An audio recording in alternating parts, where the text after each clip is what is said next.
the UN Charter, signed by Russia, the Soviet Union. The 1975 Helsinki Agreement, signed by the Soviet Union. The 1990 Charter of Paris for a New Europe, signed by the Soviet Union. The 1997 NATO-Russia Founding Act, signed by the Russian government, the post-Soviet Russia. All of those documents signed by either the Soviet regime or the Russian regime, which is the legally recognized international inheritor, right, successor of the Soviet state. All of those agreements are still in force, and all of them say that countries are sovereign and can freely choose their foreign policy and what alliances they want to join. Let's even go farther than that. I mean, you don't have to go farther than that, but let's go farther than that, Lex. Is an autocratic, repressive regime that invades its neighbors in the name of its own security something new in Russian history? Did we not see this before? Does this not predate NATO expansion? Does this not predate the existence of NATO? Would Oliver Stone sit here in this chair and say to you, you know, they had to impose serfdom in the 17th century because NATO expanded? They had no choice. Their hands were tied. They were compelled to treat their own population like slaves because, you know, NATO expanded. I mean, I could go on through the examples of Russian history that predate the existence, let alone the expansion of NATO, where you have behavior, policies, actions very similar to what we see now from the Kremlin. And you can't explain those by NATO expansion, can you? And so that argument doesn't wash for me because I have a pattern here that predates NATO expansion. I have international agreements, founding documents signed by the Kremlin over many, many decades, acknowledging the freedom of countries to choose their alliances. I'm not suggesting, Lex, that everything the West has done has been honorable or intelligent. Fortunately, we live in a democracy. We live in liberal regimes. We live under rule of law. Liberal in the classical sense of rule of law, not liberal in the leftist sense. We live in places like that, and we can criticize ourselves. And we can criticize the mistakes that we made or the policy choices or the inactions that were taken. And there are a whole lot of things to answer for. And you can now discuss the ones that are your favorites, the dishonor or the mistakes. And I could discuss mine. And we could spend the whole rest of our meeting today discussing the West's mistakes and problems. And we won't end up in prison for it. Yeah, Alex. And so I'm thankful for that. Yes. And I'm thankful that people may disagree and that people make the argument that NATO expansion is to blame. But you see, I'm countering two arguments here.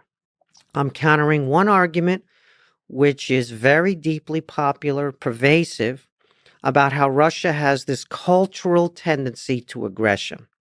And it can't help but invade its neighbors, and it does it again and again. And it's eternal Russian imperialism, and you have to watch out for it. This very popular argument in the Baltic states. It's really popular in Warsaw. It's really popular with the liberal interventionists, and it's very, very popular with those who were part of the Iraq War squad that got us into that mess. So I'm against that. And the reason I'm against it is because it's not true. It's empirically false. There is no cultural trait, inherent tendency for Russia to be aggressive. It's a strategic choice that they make. Every time it's a choice made, it's not some kind of momentum. Every time it's a choice that we should judge for the choice that it is, for the decision. And therefore they could make different choices. They could say, we don't have to stand up to the West. We don't have the capabilities to do that. We can still be a great country. We can still be a civilization unto itself. We can still be Russia. We can still worship in Orthodox cathedrals, or we can still be ourselves, but we don't have to pursue this chimerical pursuit, this elusive quest to stand up to the West and be in the first ranks of powers. So I'm countering that argument. I'm saying it's perpetual geopolitics. It's a geopolitical choice rising out of this dilemma of the mismatch between aspirations and capabilities. It's not eternal Russian imperialism. And I'm also countering the other argument here, Lex, which is to say that it's the West's fault. It's Western imperialism. Very popular on the left, very popular with realist scholars, very popular with some of the people recently on your podcast. And so it's neither eternal Russian imperialism, nor is it Western imperialism, right? The mere fact that the West is stronger than Russia is not a crime on the part of the West. It's not a crime that countries voluntarily want to join the West, that beg to get in, either the EU or NATO or other bilateral alliances or other trade agreements. Those are voluntarily entered into, and that's not criminal. If the West's sphere of influence, which is open, an open sphere of influence, which, as I say, people voluntarily join, if that expands, that's not a crime, nor is that a threat to Russia ipso facto. Right? NATO is a defensive alliance, and the countries are largely pacifists who are members of NATO. And NATO doesn't attack. It defends members if they are attacked. And so the idea that Ukraine, which had the legal right, might want to join NATO and the EU, which was not going to happen in our lifetimes and was not a direct threat to the Putin regime, since the Western countries that make up the EU and NATO decided that Ukraine was not ready for membership. There was no consensus. It was not going to happen, but it's Ukraine's free choice to express that desire.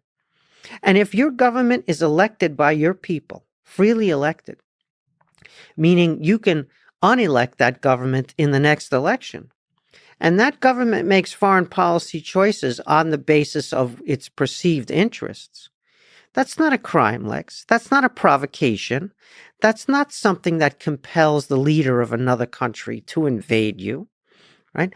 That is legal under international law, and it's also a realist fact of life. The realists like to tell you, that Russia here was disrespected. Russia's interests were not taken into account, et cetera, et cetera. But the real world works in such a way that treaties matter, that international law matters. That's why people like me were not in favor of the U.S. 2003 invasion of Iraq, Lex, because it wasn't legal, in addition to the fact that we thought it might backfire. But, Lex, like I said, there are a lot of things about the West that we ought to criticize as citizens, and we do criticize. But we have to be clear about where responsibility lies in these events that we're talking about today.